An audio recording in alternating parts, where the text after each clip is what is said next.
Hello friends, welcome to Golden Career. IBPS and SBI PO के interview classes का ये part 20 है। इसमें हम देखेंगे फाइनेंशियल इंक्लूजन के बारे में। एक बहुत ही इंपॉर्टेंट टॉपिक है फाइनेंशियल इंक्लूजन की। गवर्नमेंट की क्या क्या स्कीम है, फाइनेंशियल इंक्लूजन क्या होता है, बैंक्स कैसे मदद कर रही हैं इसको अचीव करने में, ये सब चीज़ें हम देखेंगे। अगर अभी तक आपने इंटरव्यू क्लास नहीं ज्वाइन की है तो वीडियो के डिस्क्रिप्शन बॉक्स में लिंक दिया हुआ है, फटाफट ज्वाइन कर लीजिए। 499 रुपीज़ में 75 डेज़ की वैलिडिटी है और आईबीपीएस एंड एसबीआई पीओ की क्लासेस हैं। 100 से ज़्यादा वीडियो आपको टोटल हम यहाँ पर देंगे। एक बार आप क्लास देने के बाद लॉगिन करते हैं तो कुछ ऐसे पेज ओपन होगा। यहाँ पर आप सारी वीडियोस फुल लेंथ के देख सकते हैं। बहुत सारी पीडीएफ्स दी हैं, पीडीएफ्स भी आप यहाँ पर डाउनलोड कर सकते हैं। एंड न्यूज़पेपर तो हम हिंदी इंग्लिश में प्रोवाइड करते ही हैं। चलिए अब हम देखते हैं फाइनेंशियल इंक्लूजन। तो इसमें हम क्या देखेंगे, देखिए नंबर एक, फाइनेंशियल इंक्लूजन का मतलब क्या है। मतलब फाइनेंशियल इंक्लूजन है क्या, उसका मीनिंग क्या है, मीनिंग हम इसमें वो देखेंगे। नंबर टू, बैकग्राउंड कि भाई फाइनेंशियल इंक्लूजन शुरू कैसे हुआ, ये चीज़ है क्या, कहाँ से आई, कैसे शुरू हुई, इनके बारे में देखेंगे। फिर थ्री, फाइनेंशियल इंक्लूजन के क्या बेनिफिट्स हैं। एंड देन फाइनेंशियल इंक्लूजन ना होने के, फाइनेंशियल इंक्लूजन अगर नहीं है तो उसके क्या लॉस हैं। ये दो काइंड ऑफ कॉमन हो जाते हैं। देखिए फाइनेंशियल इंक्लूजन बेसिकली जो हमारा देश है या हमारा समाज है, उसमें जो एकदम नीचे लोअर इनकम करने वाला ग्रुप है, जो लोअर इनकम ग्रुप है, वहाँ तक बैंकिंग सर्विसेज को पहुंचाना, और कैसे एकदम मिनिमम कॉस्ट पे, मतलब उनका पैसा ना खर्चा हो, ठीक है, वहां तक बैंकिंग सर्विस को पहुंचाना ही फाइनेंशियल इंक्लूजन है।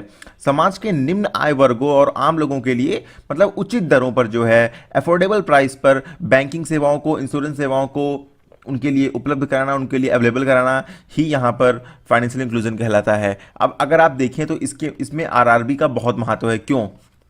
क्योंकि जो आरआरबीज हैं, वो मैक्सिमम आरआरबीज जो हैं वो रूरल या एक्सट्रीम रूरल एरियाज में हैं, जहां पर फाइनेंशियल इंक्लूजन की सबसे ज़्यादा ज़रूरत है, जहां पर बैंक अकाउंट होल्डर सबसे कम है। तो इसीलिए आरआरबीज के इंटरव्यू के लिए ये क्वेश्चन बहुत इंपॉर्टेंट हो जाता है और आपको इसके बारे में पता होना भी बहुत इंपॉर्टेंट हो जाता है। देखिए बैंकिंग सेवाएं जो हैं उनका यूनिवर्सल एक्सेस होना चाहिए, सबके लिए एक्सेस होना चाहिए। इसी को हम बोलते हैं वित्तीय समावेशन। हिंदी में वित्तीय समावेशन बोलते हैं, इंग्लिश में हम फाइनेंशियल इंक्लूजन बोलते हैं। अब इसमें कौन कौन सी सेवाएं इंक्लूड हैं, देखिए बैंकिंग, इंश्योरेंस एंड आपका इक्विटी पोर्शन है, जैसे म्यूचुअल फंड एंड ऑल हो गए, ये भी आपका इंक्लूड होता है। लेकिन अगर हम बात करें इसकी थोड़ा सा बैकग्राउंड की, कि फाइनेंशियल इंक्लूजन जो है वो कब से स्टार्ट हुआ, कैसे स्टार्ट हुआ, तो बेसिकली 2003 में क्या हुआ, संयुक्त राष्ट्र संघ, यूनाइटेड नेशंस है, उसके जो सेक्रेटरी जनरल थे, आपने नाम भी सुना होगा बहुत ज़्यादा, कोफी अन्नान, उन्होंने क्या कहा, उन्होंने विश्व के सभी देशों से ये बोला कि जो गरीब लोग हैं उनको अफोर्डेबल प्राइस में जो है बैंकिंग सेवाएं जो है दी जाएं, उनको बैंकिंग सर्विसेज प्रोवाइड की जाएं। किसने बोला? सेक्रेटरी जनरल किसके? यूनाइटेड नेशंस के। कौन थे? कोफी अन्नान थे। कब बोला? 2003 में बोला कि जो लोअर इनकम ग्रुप है वर्ल्ड के हर कंट्री का, वहां तक बैंकिंग सर्विसेज सबको प्रोवाइड करनी है। तब उन्होंने फाइनेंशियल इंक्लूजन की बात कही। अब चलिए, ये तो बात आपको आप पता चल गई कि भाई फाइनेंशियल इंक्लूजन वर्ड कहाँ से स्टार्ट हुआ। अब आपसे इंटरव्यू में पूछा जाता है कि भाई भारत में इस वर्ड का इस्तेमाल पहली बार कब हुआ। तो देखिए सन 2005 की बात है।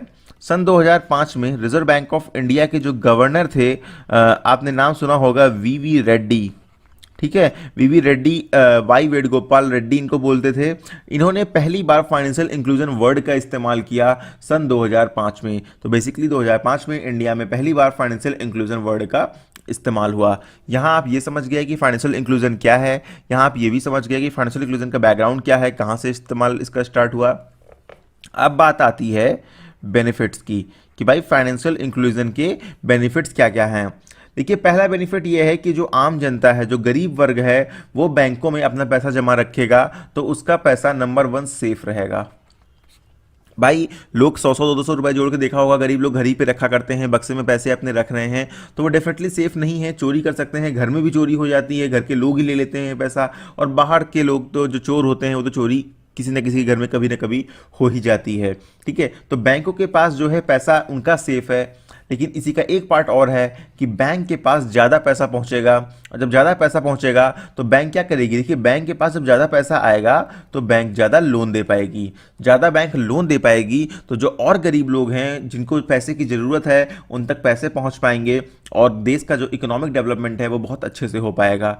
बेसिकली बैंक के पास पैसा आएगा तभी वो पैसा दे पाएंगे। ठीक है, तो यहाँ पर बेनिफिट पहला तो यही है कि जनता का पैसा जो है वो सेफ है और बैंक के पास ज़्यादा पैसा है तो वो लोन ज़्यादा दे पाएंगे।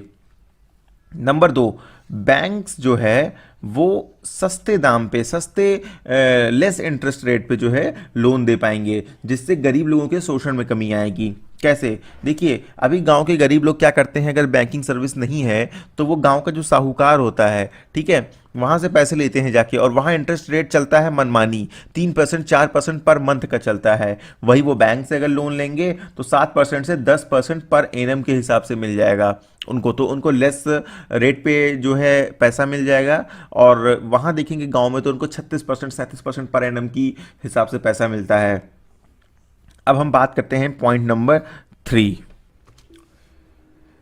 नंबर 3 बेनिफिट ये है कि भाई जब ये सब सुविधाएं प्रदान दी जाएंगी सरकार की तरफ से, बैंक्स की तरफ से, तो फिर गरीब लोग को भी पैसा मिलेगा। इससे जो गरीब और अमीर के बीच का अंतर है, ठीक है, जो रिच एंड पुअर के बीच में डिफरेंस है इंडिया में, आप देखेंगे कि बहुत अमीर लोग भी हैं और बहुत गरीब लोग भी हैं, तो ये डिफरेंस बहुत ज़्यादा है। तो इसमें कमी लाने के लिए भी फाइनेंशियल इंक्लूजन का जो है इस्तेमाल किया जा रहा है, क्योंकि जब लोगों तक बैंकिंग सेवाएं पहुंचेंगी, उन तक पैसा पहुंचेगा, तभी जो है गरीब और अमीर के बीच